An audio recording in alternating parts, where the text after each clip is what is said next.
Itong tappet spring, upgrade din natin to. We still use the same tappet. And then itong nozzle na plastic, i-upgrade din natin to. Itong cylinder head niya, mostly kasi yung sinasabi ng iba, sinisil nila to. Pero na-open ko na tong unit na to, hindi na kasi siya matanggal. Ibig sabihin, nakasil na talaga tong unit na to from his cylinder to its cylinder head. And then, suggestion ko lang or opinion ko lang with regards to upgrading dito sa cylinder head nyo, mas maganda talaga na plastic na lang muna yung gagamitin nyo yung sa cylinder head. Kasi si plastic, makapag-absorb siya ng lakas if mag-upgrade kayo ng malalakas na spring. Makaka-absorb siya ng lakas sa kanyang piston. Kaya pag in-upgrade mo to ng metal or yung mga aluminum, ang mangyayari mostly yung madadamage is itong stud, yung stud ng gearbox nyo, na dito yan nakalagay or dito yan nakaset dito sa cylinder head nyo. Pag itong gearbox na stud nyo ang natanggal or na damage, palit gearbox talaga kayo. But if ito yung na damage, ito lang papalitan nyo. But if plastic kasi, parang lalaki lang yung tong butas na to. And then plastic kasi makapag-absorb siya ng lakas if lalakasan mo to ng spring ng piston. So tatanggalin natin.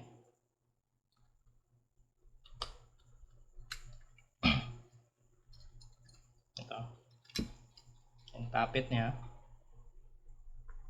at itong nozzle niya. So itong nozzle niya, yung stock nozzle niya, wala itong O-ring. So we are looking for upgrade. Pwede kasi na itong upgrade. Meron kasing mga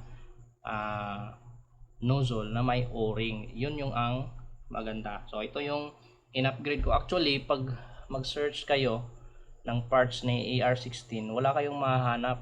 Even Lazada or Shopee. Kasi bago siyang unit. Pero ang napakaganda niya, pwede nyong gamitin yung SLR parts kasi parang magkamukha lang naman yung si Bohan AR16 at saka si SLR. So itong nabili ko na aluminum nozzle is pang SLR to. Meron siyang dalawang I don't think if makita nyo, dalawang O-ring. So para mag-secure para dito. Parang ganun. Para mas wala siyang parang leak. Ganun. Kasi ito, easy lang to makapag-leak eh. Parang nagagalaw rin tong si nozzle. Pero titingnan natin if hindi ko kasi 100% sure na pwede si SLR na nozzle dito sa ating AR na cylinder head. Pero I think pwede naman siya. Medyo kapit lang siya due to its yung sa O-ring niya. But let's see if kaya ni tappet na makagalaw dito. I think kailangan lang to ng mga grease or other lubricants. Okay. So ito. Ang difference lang nito yung mga unit kasi na may blowback na ganito yung sa AR16. Yung blowback kasi niya nakalagay na ganyan. So ang kanyang cylinder at saka yung piston niya parang may return na nut na ganyan. So pag going back yung piston, hahatakin niya si blowback tapos babalik na naman. Kaya may ganito yan. So kung titingnan natin o i-close ko to yung sa cylinder head natin para ma-check natin. So ito yung yung stock na piston ni AR16. So pag tinetest natin, parang lang, kina-close ko na yan parang lahat ng hangin tumatakas, naglilit talaga siya. But if malakas naman yung spring niya, meron naman siyang power, kaya nakaka 300 fps rin siya. So surprised lang kasi ako na naka 300 fps siya kahit ganito yung compression niya with regards sa kanyang piston. So, yung binili ko na bago is from Ace HS. Ito. The same siya na 14 teeth.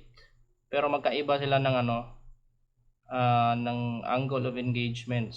So, need natin i-check if we can use this metal ladder from HSS or we'll just use yung sa stock natin. Pati yung stock na body gagamitin natin. Yun ang plano natin. Kasi walang ganito yung HSS na na piston na nabili natin. So ang nagandahan lang dito is ito yung aluminum na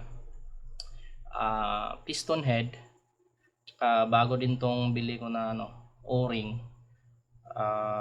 24 yung outer diameter niya, tapos yung thickness ng O-ring is nasa 2.4 mm. So itong sa stock na piston head ni AR16 is plastic lang to.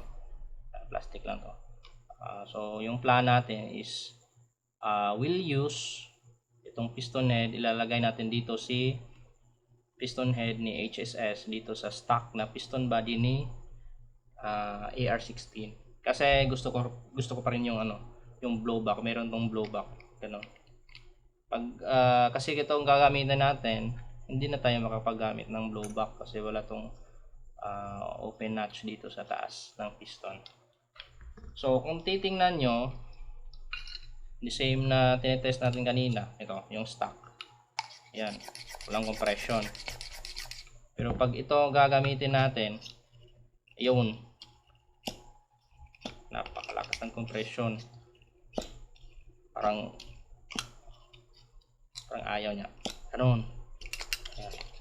Okay naman siya pag ganun, pero pag ina-close mo dito yung exhaust ng hangin, ganun, napaka ganda ng compression niya. So it will also result to better FPS or napapalakas ng power niya kasi walang hangin na nagli-leak dito sa piston itself. So ang reason na ito yung inuuna nating i-upgrade kasi even if mag-upgrade ka ng larger spring or yung mga malakas na spring, M120, M130, wala rin kwenta or hindi mo rin mararamdaman ang improvement if may leak ka dito sa piston mo. So ito yung first na dapat tinitingnan if gusto nyo mag-upgrade ng mga gel blaster gun nyo, yung mga unit nyo. Ito yung pinakaunang sinisecure na wala talagang leak dito sa compression ng cylinder at piston natin before upgrading dito sa sa spring natin, kasi easy naman ang pag-upgrade nito. Pero dito kailangan talaga na sakto yung mga parts na gagamitin mo dito. Like for example ito, hindi naman natin ito magagamit. The same siya ng sukat, parang ganun. Same siya ng sukat, mataas lang ng konti. I think the same talaga siya ng sukat. Ayun. So hindi siya magka-problema sa AOE niya, pero dito sa ladder niya, yung sa teeth niya, magkaiba kasi ito mas malapad tong sa HSS. Dito manipis lang. Pero wala namang problema dito sa stock. Goods naman to, kaya I think gagamitin na lang talaga natin itong stock na piston body. Transfer natin tong piston head ng HSS dito sa ating stock piston body. Okay, let's start. Tatanggalin muna natin to.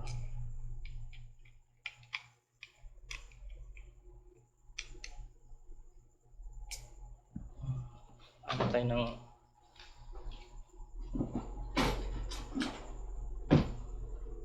mas mataas na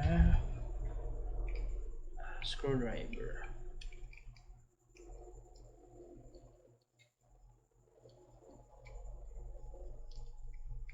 Okay, so pag kayo nag-upgrade, suggestion ko ito muna ang uunahin talaga ninyo,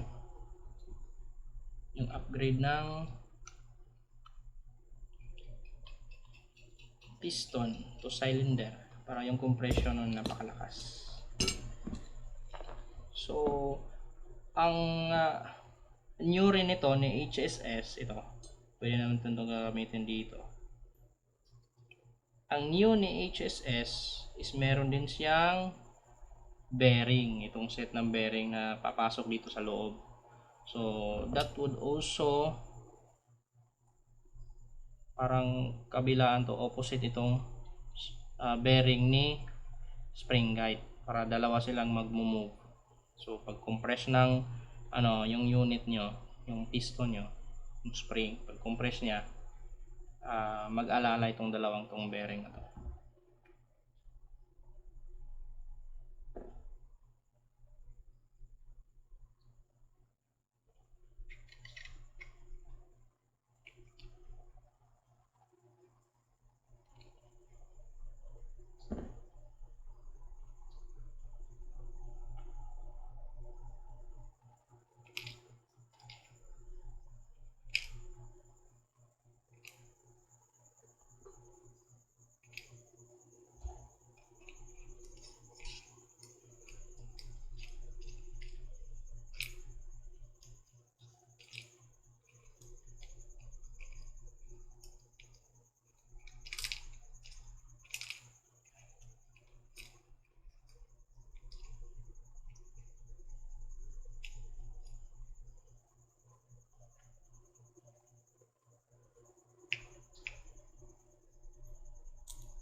Ayan, pumasok na siya.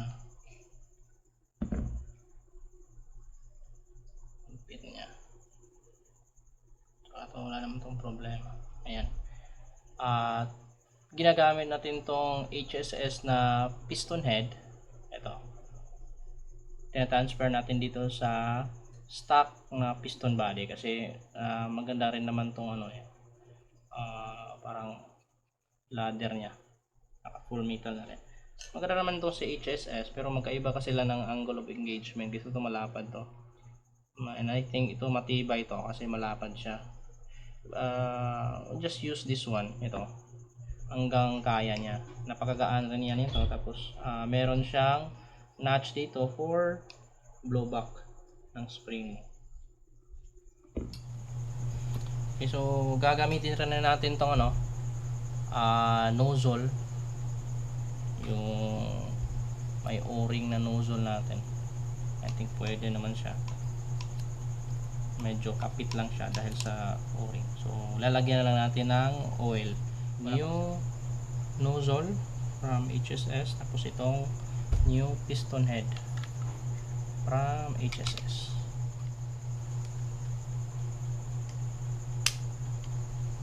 Yan, check lang natin yung yung guide ng piston na nakalapat siya doon dito sa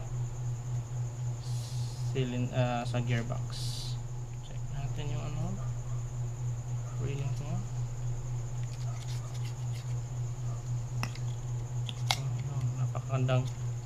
Napakagandang compression niya dahil wala siyang leak. Malakas na yung hangin. Alright, yung excess oil,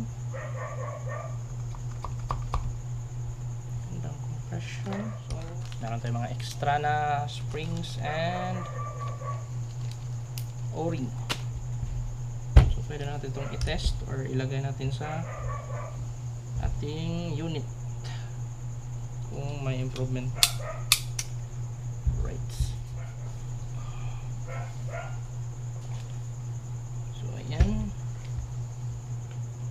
tatanggalin muna natin ang niya kasi ito si AR16 meron siyang built-in hack up.